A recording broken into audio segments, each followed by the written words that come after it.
How many people are familiar with the curses in Deuteronomy 28 and the concept that we are the people because we have these truths that are found in Deuteronomy 28, almost a fulfilling prophecy for specific groups of people? But I like to bring out one line that most people usually skip over, which is the reason why all this happened in the first place.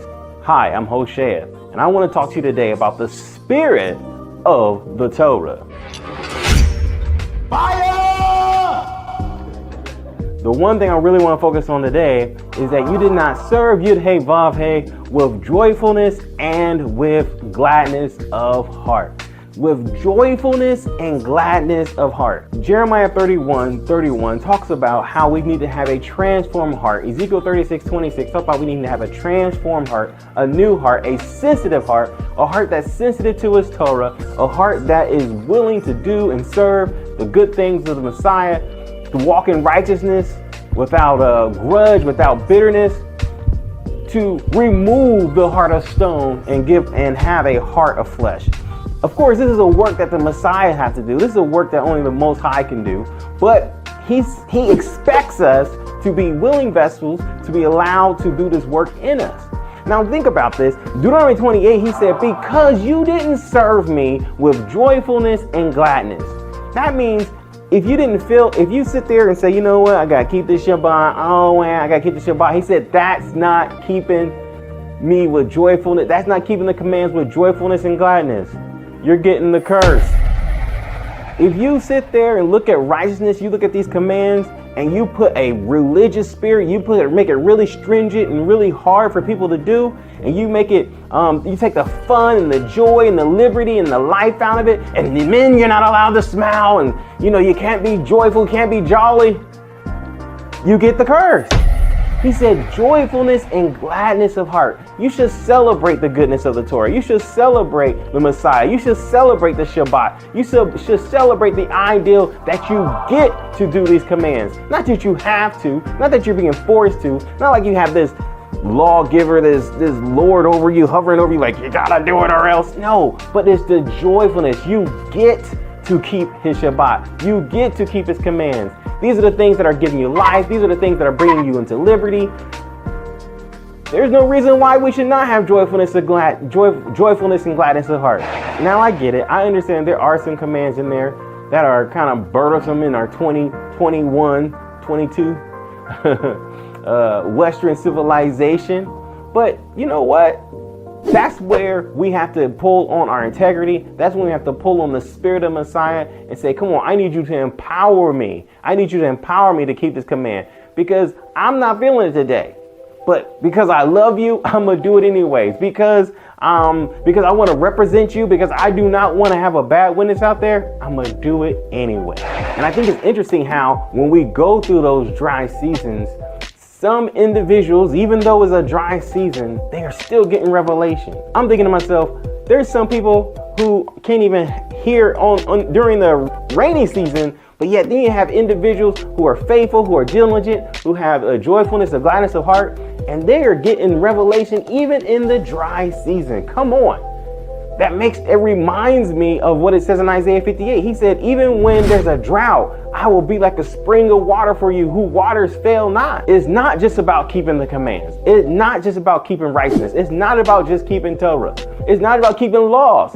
That's good and that's great, and we're supposed to do that. But even in Deuteronomy 28, this is not a Yeshua thing. This is not no church thing. This ain't no, humany shumany thing. This is a Torah thing. He expects us to keep the Torah by the spirit of the Torah, not just by the letter of the Torah. And as Paul said, the letter of the law kills, but the spirit of the Torah, that's where the life is.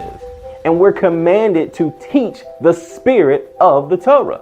Not just the history, not just the culture, not just the nationality. You have to teach the spirit of the Torah.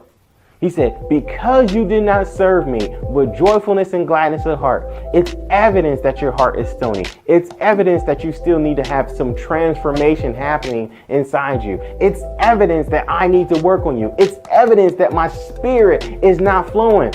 Oh, I don't want to do another command. Oh, this is too hard to do. This is evidence that you still have a stony heart. This is evidence that you're not walking in the spirit of the Torah. The Father wants us to trust his spirit. The scripture says in 2 Timothy verse 6, he said, hey, you stir up your gift. You stir up your gift. You press. You push in. You sit there and try to connect with the Father. And once you connect, you don't let go. You know, you put your time in your prayer closet. You put your time in your worship. You put your time making sure that when you grab hold of this Torah, you're not just walking in the letter of the Torah, but the spirit of the Torah. His spirit is alive. His spirit is breathing. He is around. He is walking right between us at all times. He's watching and he's concerned, and he's there to empower you, to push you, to move you forward. He's not there to sit there and condemn you and hit you in the head with a rod.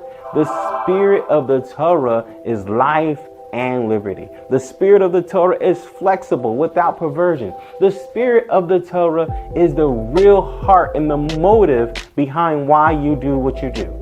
And so when we're talking about heart and motive, we're talking about the actions, not just the actions, but the motive behind the actions. We're talking about a sensitivity with the motive. The spirit of the Torah is where it's at. So whenever you hear someone preaching the curses, I want you to remember that Deuteronomy 28, he speaks of very specifically, not some new age or Christian concept or anything like that. You did not serve me with joyfulness and gladness of heart. Bring back the joy of the Torah. David said, Father, return to me the joy of my salvation. Return to me the joy of my deliverance. Return to me the joy of my Yeshua. Return to me the joy of when I first came into the Torah and I was no longer addicted to those pornographies. Return to me the joy of when I came into the Torah and I no longer felt like I had to be bound to society. Return to me the joy of when I came to a place when I saw the curses of my physical ailments fall off. The endometriosis is being broke. Father, return to me the joy of the deliverance that came to me when I walked into the Torah in the spirit of Shabbat, and I felt so free that I didn't have to feel like I had to be in this church or religious system. Return to me the joy of my deliverance that came from the Torah. Once I start walking out these principles and I start seeing the drug addictions and I start feeling the appetite leave and I came to a place where I knowing I had desire and I actually start having purpose for my existence, return to me the joy of my very first salvation, my deliverance when I came into the Torah, Yeshua HaMashiach. Hallelujah.